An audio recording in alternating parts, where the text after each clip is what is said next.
अच्छा जी, ये 2.11 mixed economic system है। आपको मैंने बताया था कि वैसे तो जो टाइप ऑफ इकोनॉमिक सिस्टम है ओ लेवल में वो पहले तीन थे, और ए लेवल में भी पढ़ाए जाते हैं। लेकिन अब उन्होंने प्लान इकोनॉमी को स्किप कर दिया। लेकिन प्लान इकोनॉमी आपको पता जरूर होना चाहिए। और मैंने आपको जैसे बताया कि प्लान इकोनॉमी जो है उसमें सिर्फ गवर्नमेंट होती है, यानी कि उसमें सिर्फ पब्लिक सेक्टर होता है। और ऑल रिसोर्सेज जो हैं they are owned, controlled and managed by government. और उसमें उनका जो मेन ऑब्जेक्टिव होता है या प्राइमरी ऑब्जेक्टिव होता है दैट इज पब्लिक वेलफेयर। और वो रिसोर्सेज जब एलोकेट करते हैं तो वो पब्लिक वेलफेयर की बेसिस पे ही एलोकेट करते हैं कि जहां पब्लिक वेलफेयर मैक्सिमाइज हो रहा है they would most probably be using the resources for that purpose. और मार्केट में ऑफ कोर्स ऑब्जेक्टिव होता है आपका वो बेसिस, प्रॉफिट होता है आपका बेसिस। और आप प्राइस मैकेनिज्म को फॉलो करते हैं, कहाँ प्राइस बढ़ रही है कहाँ प्रॉफिट ज्यादा होगा। अच्छा, अब मिक्स इकोनॉमिक सिस्टम में जैसे कि नाम से नजर आता है इसमें दोनों के फीचर्स नजर आते हैं। मतलब इसमें आपको मार्केट इकोनॉमी के भी फीचर्स नजर आएंगे और प्लान इकोनॉमी के भी फीचर्स नजर आएंगे। मतलब कि प्लान इकोनॉमी में सिर्फ पब्लिक सेक्टर होता है, मार्केट इकोनॉमी में सिर्फ प्राइवेट सेक्टर होता है, जबकि मिक्स इकोनॉमी में दोनों सेक्टर्स होते हैं, public as well as private, दोनों सेक्टर्स मौजूद हैं। और अगर जनरली बात करें तो दुनिया में सारी जो इकोनॉमीज हैं वो इस तरफ को जा रही हैं, और मिक्स इकोनॉमिक सिस्टम ही हमें नजर आता है हर कंट्री में। कहीं पे ये जरूर हो सकता है कि पब्लिक सेक्टर ज्यादा है और वो प्राइवेट सेक्टर कम है, या किसी जगह पे प्राइवेट सेक्टर ज्यादा है और पब्लिक सेक्टर कम है। ये तो हो सकता है। लेकिन अब ये कहें कि खाली किसी कंट्री में सिर्फ प्राइवेट सेक्टर है या किसी कंट्री में खाली पब्लिक सेक्टर है, तो ऐसा अब नहीं है। तो लेकिन पब्लिक सेक्टर बड़ा हो या प्राइवेट सेक्टर बड़ा हो, इससे कोई फर्क नहीं पड़ता, दोनों का होना जरूरी है in an economy to be called mixed economic system. तो जो मिक्स इकोनॉमिक सिस्टम में पब्लिक सेक्टर होता है उसमें वही फीचर्स होते हैं, कैरेक्टरिस्टिक्स होती हैं जो कि प्लान इकोनॉमी में होती है, यानी कि गवर्नमेंट का कंट्रोल होता है, रिसोर्सेज गवर्नमेंट ओन करती है, उनको मैनेज करती है, और पब्लिक वेलफेयर उनका जो है ना वो फोकल पॉइंट होता है। वेराज प्राइवेट सेक्टर की बात करें तो उसमें मार्केट इकोनॉमी की कैरेक्टरिस्टिक्स हमें नजर आती है। उसमें प्रॉफिट जो है वो आपका फोकल पॉइंट होता है, और उसी के बेसिस पे रिसोर्स की एलोकेशन होती है, और रिसोर्सेज भी जो है वो अंडर कंट्रोल, मैनेजमेंट और ओनरशिप ऑफ प्राइवेट इंडिविजुअल्स होते हैं मिक्स इकोनॉमिक सिस्टम में। बस एक फर्क है वो ये कि मिक्स इकोनॉमिक सिस्टम में गवर्नमेंट इंटरफेरेंस भी हो सकती है। अब गवर्नमेंट इंटरफेरेंस क्या होती है? इंटरफेरेंस गवर्नमेंट करती है उस सेक्टर में जो कि गवर्नमेंट का नहीं होता, तो वही बनेगा ना। मतलब पब्लिक सेक्टर तो गवर्नमेंट का ही है, तो उसमें इंटरफेरेंस क्या करनी है? इंटरफेरेंस होगी प्राइवेट सेक्टर में जो कि गवर्नमेंट ओन नहीं करती, लेकिन गवर्नमेंट इंटरफेरेंस के थ्रू उसको कंट्रोल करती है कि वेन एवर गवर्नमेंट फील्स के जो प्राइवेट सेक्टर है उसमें रिसोर्स की एलोकेशन जो है वो पब्लिक इंटरेस्ट के अगेंस्ट हो रही है, या काफी ज्यादा नेगेटिव इम्पैक्ट आ रहा है on the society, on the people, तो फिर वो इंटरफेयर करती है। जैसे कि मैं अगर एग्जांपल दूं आपको कि सर्दियों में जब स्मोक होता है अभी, और लाहौर जो है वो पोल्यूटेड सिटी बन जाता है, अभी भी वैसे है लेकिन चले बारिश बुरिश भी हुई उतना नहीं है लेकिन है। तो गवर्नमेंट जो है वो क्या करती है कि वो, आपको शायद मैंने पता नहीं पहले बताया कि जो ये लार्ज अवंस होते हैं वेयर ब्रिक्स आर बेक्ड, जो जिसे हम उर्दू में भट्टियां बोलते हैं। तो भट्टी जो होती है, आपने कहा था आपने देखी नहीं लेकिन सुना है, तो गवर्नमेंट उनको फिर बैन कर देती है, या उनको वो कहती है कि आप पोल्यूट कम करें, आप जिगजैग टेक्नोलॉजी इस्तेमाल करें, जैसे मैंने आपको बताया भी था। तो ये इंटरफेरेंस हो गई। तो गवर्नमेंट इंटरफेयर क्यों? क्योंकि गवर्नमेंट को नजर आ रहा है कि सोसाइटी का नुकसान ज्यादा हो रहा है। तो प्राइवेट सेक्टर ने तो सोसाइटी का नुकसान देखना नहीं है, उन्होंने तो देखना जी हमारी कॉस्ट कम है, हमें प्रॉफिट ज्यादा हो रहा है, बस ठीक है। तो फिर गवर्नमेंट को अपना रोल यहाँ पर प्ले करना पड़ेगा। तो ये जरूर होता है गवर्नमेंट इंटरफेरेंस में। जो मार्केट इकोनॉमी में इंटरफेरेंस कोई नहीं होती, प्राइवेट सेक्टर खुद ही चल रहा है, जो चीज वो बनाना चाह रहे हैं बना रहे हैं, या जो कंज्यूमर जो बाय करना चाह रहा है और उसमें प्रॉफिट है तो कंज्यूमर प्रोड्यूसर बनाएगा। डजेंट मैटर कि सोसाइटी को क्या इम्पैक्ट आ रहा है उस पर, पॉजिटिव के नेगेटिव। अच्छा, तो having said that mix economic system में अगर हम इसके, ये तो हमने देख लिया, और इसकी हमने पहले शुरू में ना, जब इकोनॉमिक सिस्टम शुरू होता है तो वहां मिक्स इकोनॉमिक सिस्टम को मैंने डिफाइन किया हुआ है, शायद आपने देखा भी हो। इसलिए मैंने यहाँ पर डिफाइन नहीं किया, है ना, याद है कि नहीं? Yes sir, yes sir. अच्छा, तो जब यूनिट 2 शुरू होता है ना, जहाँ से 2.1, वहां पे मैंने 2.1 और 2.2 जहाँ पर है वहां मैंने इसको डिफाइन भी किया हुआ है। अच्छा, अब एडवांटेजेस देख लें, क्योंकि असल चीज है इसको डेवलप करना। तो poor people can afford to buy from public sector at a reasonable price, तो ये आसान है। अच्छा, अब बाद का तो ये होता है कि या तो फ्री ऑफ कॉस्ट मिल रही है, जैसे कि गवर्नमेंट के हॉस्पिटल्स हैं, गवर्नमेंट के स्कूल्स हैं, वहाँ आपको फ्री एजुकेशन भी मिल रही है up to a certain level, और जो सरकारी इदारे हैं वहां पर भी फ्री मिलती है, या बहुत नॉमिनल से चार्जेस वो लेते हैं स्कूल के अंदर। तो इसका मतलब है कि वो गरीब लोगों के लिए अफोर्डेबल होता है, जो वहां से नहीं ले सकते। इसी तरह अगर मैं बात करूं कि जो आपकी ग्रोसरी की आइटम्स होती हैं, जो आप डेली बेसिस पे आपको चीजें चाहिए होती हैं, तो उसके लिए भी गवर्नमेंट ने अपने यूटिलिटी स्टोर्स बनाए हुए हैं। उनको बोलते हैं यूटिलिटी स्टोर्स, मतलब ग्रोसरी स्टोर ही होता है, लेकिन कहते हैं यूटिलिटी स्टोर क्योंकि वहां पर मार्केट रेट से कम पे चीजें गवर्नमेंट देती है। तो ऑफ कोर्स आप तो नहीं वहां जाती, मैं भी नहीं जाता वहां पर, क्योंकि उसमें ये लोगों को ये भी होता है डाउट के पता नहीं गवर्नमेंट सस्ती बेच रही है तो पता नहीं क्वालिटी कैसी हो, तो हम तो आम स्टोर से लेते हैं मार्केट रेट पर, और बिकॉज वी कैन अफोर्ड, तो हमें पता ही नहीं है यूटिलिटी स्टोर्स। मैं वैसे गया हूँ, आप तो कभी भी नहीं गई होगी, क्योंकि जब आपने चीजें वहां से नहीं लेनी, कभी आप मामा या पापा के साथ जा रहे हो तो वहां क्यों जाना है जब आपने वहां से चीजें नहीं लेनी। बहरहाल गरीबों के लिए होता है, और अक्सर चीजें वहां शॉर्ट ही होती हैं, लेकिन प्राइस डेफिनेटली कम होती है आटे की, चीनी की, चावल की, और जो जरूरी अशिया होती हैं to be use on regular basis.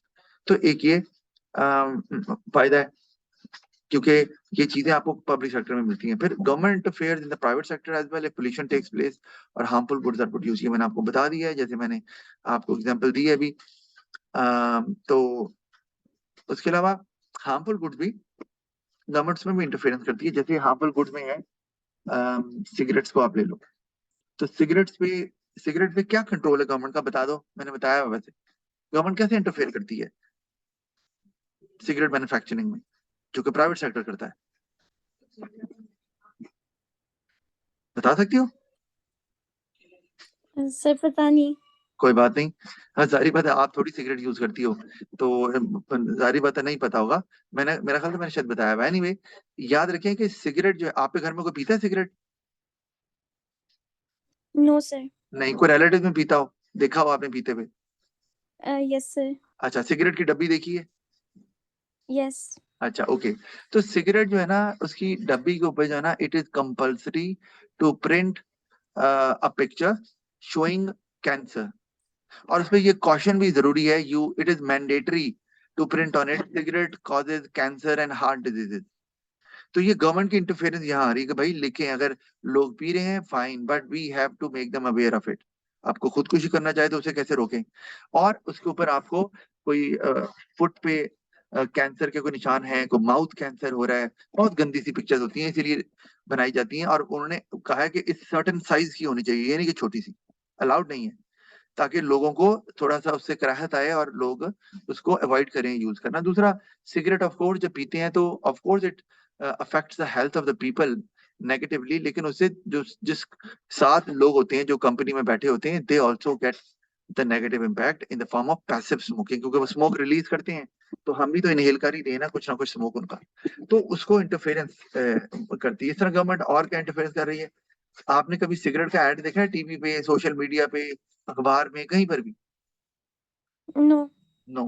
Again क्यों? क्योंकि बैन है, आप एडवर्टाइजमेंट सिगरेट की कर ही नहीं सकते। पहले होते थे बहुत साल पहले, लेकिन जब से अवेयरनेस आई कि सिगरेट पता नहीं बनाया किसी ने, अल्लाह जाने और क्यों बनाया है सिगरेट, लेकिन सिगरेट जो है उसकी एडवर्टाइजमेंट पहले होती थी, बाद में इसको बैन कर दिया गया, तो अलाउड नहीं है किसी भी तरह से। फिर सिगरेट पब्लिक प्लेसेस में आप कंज्यूम नहीं कर सकते, स्मोकिंग नहीं कर सकते, अलाउड नहीं है। अंडर डेवलप्ड कंट्रीज या डेवलपिंग कंट्रीज जैसे पाकिस्तान है, यहाँ पे तो पूछता कोई नहीं, जबकि चलान होना चाहिए लोगों का। बाहर तो बहुत स्ट्रिक्ट है, एक्शन लिया जाता है, तो वहां तो फायर अलार्म लगा हुए, इवन बिल्डिंग में भी you can not smoke over there, if you have to do it, go to your home and smoke there. तो इसी तरह अल्कोहलिक ड्रिंक्स है, वो भी इस तरह पब्लिक प्लेसेस में आप नहीं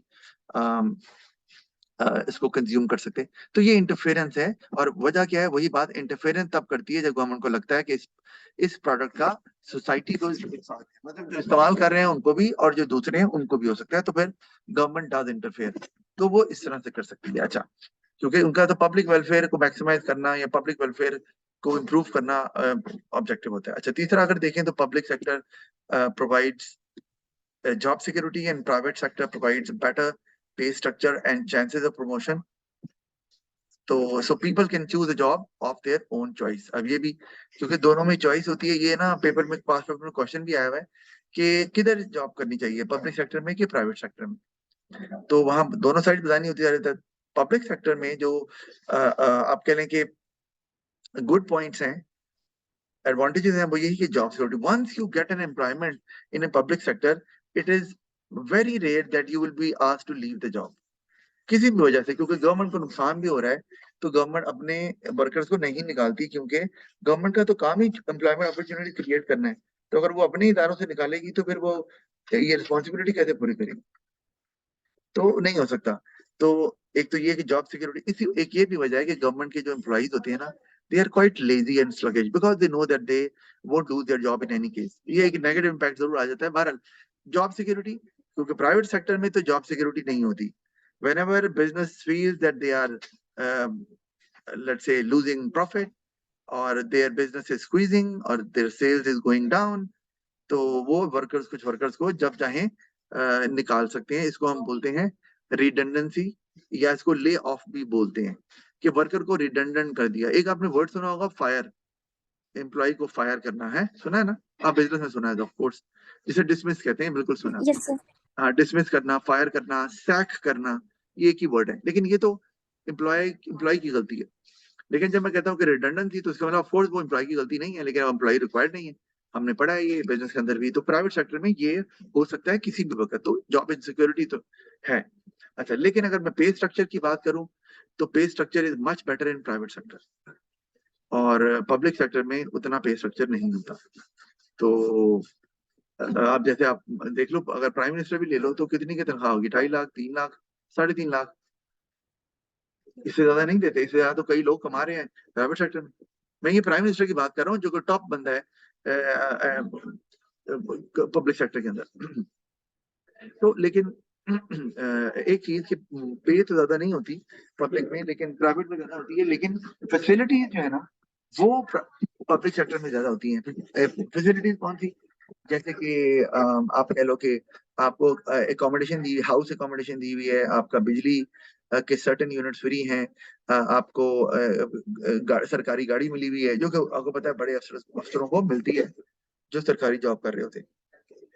तो वो होता है, लेकिन प्राइवेट सेक्टर में ऐसा कुछ है। और इसके अलावा आप जब रिटायर होते हैं तो आपको पेंशन मिलती है। पेंशन आपको पता है ना क्या होती है? yes sir. क्या होती है पेंशन?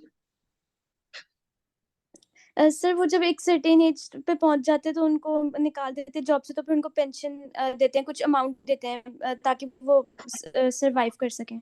हाँ जी, वो निकालते नहीं है। वो एज है, जैसे कि 60 अगर एज है लेट से, तो 60 एज में पहुंच के आप रिटायर हो जाते हैं कि जी आप बस अब इतना ही कर सकते थे।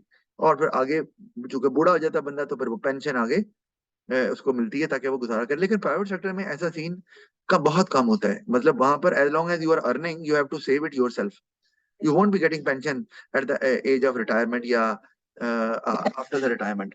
तो वहां पर आपको फिर खुद ही सेव करना है, और रिटायरमेंट का प्लान आपको खुद ही करना है कि मैं अपने पैसे कहाँ पर रखवा दूं कि मुझे जब मैं रिटायर हो जाऊं तो मुझे अर्निंग स्टिल आती रहे। तो ये जरूर है। तो वो यहाँ पे आ सकते हैं यहाँ पर। तो मैं यहाँ पे लिख सकता हूँ बेटर पे स्ट्रक्चर। जैसे मैंने यहाँ नहीं लिखा हो तो मैं ऐड कर देता हूँ, बट लोअर, इसके लिए वर्ड इस्तेमाल करते हैं फ्रिंज बेनिफिट्स। ये हमने चूंकि बिजनेस बिजनेस में पढ़ा हुआ है, वो सारी फैसिलिटी जो मैंने बताया, घर, गाड़ी, आपको क्या कहते हैं, पेंशन दे रहे हैं, या बिजली आपको फ्री मिल रही है, वगैरह वगैरह। अच्छा, ठीक है, but few lower fringe benefits and higher chances of promotion, ये भी मैंने यहाँ पे बता दिया कंपेयर टू पब्लिक सेक्टर। मतलब अगर आप कहते हैं यंग लोग आपको नजर आते हैं in private sector at higher level of management, आपको गवर्नमेंट या पब्लिक सेक्टर में ऐसा नजर नहीं आता, क्योंकि पब्लिक सेक्टर में प्रमोशन सिर्फ एक्सपीरियंस के बेस पे होती है over a period of time. उसमें आपके टैलेंट के बेस पे, स्किल की बेस पे नहीं होती। जो कि गलत है, लेकिन बहरहाल ऐसे ही है। प्राइवेट सेक्टर में चूंकि उनका मकसद प्रॉफिट होता है, तो वो कहते हैं जो यंग लोग हैं, जो टैलेंटेड हैं, वो ऊपर आने चाहिए, ताकि हमारा जो बिजनेस है वो फ्लरिश करे और प्रॉफिट ज्यादा हो। तो वहां पर प्रमोशन बहुत जल्दी हो सकती है, if you are talented, you are skillful, you are hard working. लेकिन पब्लिक तो अगर कोई बंदा चाहता है to work at the highest level of management, तो वो प्राइवेट सेक्टर को चूज करेगा, ना कि पब्लिक सेक्टर को। पब्लिक सेक्टर में तो बूढ़े होके ही आपने जो है वो टॉप लेवल पे पहुंच रहे हैं। अच्छा, जैसे आपने चीफ ऑफ आर्मी स्टाफ का सुना होगा पाकिस्तान आर्मी में, पता है ना इसका? Yes sir. हाँ, तो वो क्या किस कैसे होता है? वो यही कि अब जब चीफ ऑफ आर्मी स्टाफ अभी नए आए हैं, तो जब ये जाएंगे तो देखते हैं कौन सा बंदा है जो सीनियर मोस्ट पोजीशन पे है, उस हिसाब से तो उनमें से कुछ एक या दो या तीन बंदों को में से सिलेक्ट करके एक बंदे को ऊपर टॉप पे बिठा देते हैं आर्मी के, जो कि कंट्रोल करता है सारी आर्मी को। तो ये वही एक्सपीरियंस की बेस पे। अच्छा, तो ये बात हो गई। तो लोगों की मर्जी है कौन किसको प्रेफर कर रहा है। कोई चाहता है पे को स्ट्रक्चर को, बेटर पे स्ट्रक्चर को, कोई कहता है नहीं मुझे वो फ्रिंज बेनिफिट चाहिए, कोई कहता है मुझे तरक्की जल्दी करनी है, कोई कहता है नहीं भाई जॉब सिक्योरिटी है तो मेरे लिए बहुत है भाई, यही काफी है। तो इस तरह से आप चूज कर सकते हैं अपनी प्रोफेशन को, इधर to work in public sector और प्राइवेट सेक्टर। जब taxes are collected by the government for the provision of public and merit goods, ये हमने पढ़ा भी था। क्योंकि पब्लिक और मैरिड गुड्स जो है ना, वो पब्लिक गुड्स प्रॉफिटेबल होती ही नहीं है, और मैरिड गुड्स भी एट टाइम प्रॉफिटेबल नहीं होती। तो वो पब्लिक प्राइवेट सेक्टर प्रोवाइड नहीं करता है, तो फिर गवर्नमेंट जो टैक्स कलेक्ट करती है हर एक बंदे से जो कि अर्निंग करता है, और हर वो बंदा जो कुछ ना कुछ बाय करता है। क्योंकि टैक्सेस दो तरह के हैं, एक डायरेक्ट टैक्सेस होते हैं जो इनकम पे लगते हैं, आपकी प्रॉपर्टी पे लगते हैं, वेल्थ पे लगते हैं, और एक होता है जो चीजों पे लगते हैं। Whenever you buy item you have to pay a certain amount of tax. ये पढ़ा हुआ है ना बिजनेस में हमने, डायरेक्ट और इनडायरेक्ट टैक्स। Yes sir. हाँ जी, तो वो टैक्सेस गवर्नमेंट कलेक्ट करती है, ताकि वो गवर्नमेंट के लिए one of the major source of revenue है, और उससे फिर गवर्नमेंट पब्लिक गुड्स जैसे कि रोड्स हैं, स्ट्रीट लाइट्स हैं, आर्मी है, पुलिस है, उनको सपोर्ट करती है। पब्लिक और पैरेंट गुड्स भी प्रोवाइड करती है टू एवरीबॉडी, खाली गरीबों को नहीं। वो और बात है, गरीब अगर सरकारी अस्पताल में नहीं जाते, सरकारी स्कूल में नहीं जाते, तो इट्स देयर डिसीजन। गवर्नमेंट तो वो सबके लिए दे रही है ना, गवर्नमेंट ने तो नहीं कहा कि ये अमीर गरीब इस्तेमाल करेगा अमीर नहीं करेगा, तो वो सबके लिए अवेलेबल है जो अफोर्ड नहीं भी करते। तो और पब्लिक गुड तो आपको पता है, रोड तो बहुत जरूरी है। अब रोड तो अमीरों को भी चाहिए, रोड गरीबों को भी चाहिए, तो वो लेकिन प्रोवाइड कोई नहीं करता, तो वो फिर गवर्नमेंट प्रोवाइड करती है ताकि सबका फायदा हो जाए। अच्छा, फिर उसके बाद इस तरह अगर हम कह दें कि government does not allow private monopolies to be created, और रेगुलेटेड प्राइवेट मोनोपोलीज जो है ना उनको अलाउ करती है। Does not allow. अच्छा, अब मोनोपोलीज का आपको पता है, प्राइवेट मोनोपोलीज क्या होती है? प्राइवेट सेक्टर में एक बिजनेस है और उसका कोई कंपटीशन नहीं है किसी और बिजनेस के साथ, और वो सोलिली ऑपरेट करता है उस मार्केट में, तो ऑफ कोर्स वो फिर आपको पता है क्या करेगा वो। हमने वैसे मोनोपोली का चैप्टर इकोनॉमिक्स में पढ़ना है, लेकिन आपने आइडिया तो आपको है कि मोनोपोली जब कायम हो जाती है किसी की, and there is no competition, तो वो प्राइस ज्यादा चार्ज करता है, क्वालिटी को कम कर देता है, और because people have no other option तो दे हैव टू बाय, और इस तरह वो कंज्यूमर्स को एक्सप्लॉइट करता है। और इसलिए गवर्नमेंट क्या कहती है, तो ये मैंने लिखा है, government does not allow private monopolies to be created और allow regulated private monopolies only, लिख दिया, और allow regulated private monopolies only. और ये रेगुलेटेड प्राइवेट मोनोपलीज क्या होती हैं? मतलब है तो वो प्राइवेट मोनोपलीज, लेकिन वो अंडर द लॉ ऑपरेट करती हैं। गवर्नमेंट लॉ पास कर देती है कि ठीक है आप काम करें, लेकिन आप ये काम नहीं कर सकते। जैसे गैर जरूरी प्राइस बढ़ा नहीं सकते आप, क्या कहते हैं, क्वालिटी को एक हद से ज्यादा लो कर नहीं सकते। तो इस तरह से गवर्नमेंट के under control of the ownership तो प्राइवेट ही होती है, लेकिन under control of the government होती है, कि जो लॉज पास करती है गवर्नमेंट, रेगुलेट करती है, तो उसके अंडर ही मोनोपोली को काम करना पड़ता है, जिससे जो नेगेटिव इम्पैक्ट है मोनोपोलीज के वो मिनिमाइज हो जाते हैं। इसी तरह हमारे पास प्राइवेट सेक्टर की अगर बात कर लें, तो private sector produce goods according to people wants, so rich people can also satisfy their wants, यानी कि वो लोग जिनके पास पैसे हैं, वो और वो पब्लिक सेक्टर से नहीं लेना चाहते। फॉर एग्जांपल के वो कहते हैं हमें सरकारी हॉस्पिटल में नहीं जाना, हमें प्राइवेट हॉस्पिटल जाएंगे जहां हमें प्राइवेट रूम मिले, टीवी लगाओ, एसी लगाओ, कंफर्टेबल बेड हो, और वहाँ अटेंडेंट्स के लिए भी जगह हो जो आराम से वहां पर नाइट भी स्पेंड कर सकें, तो फिर बिकॉज दे कैन अफोर्ड, तो दे रिजॉर्ट टू प्राइवेट सेक्टर।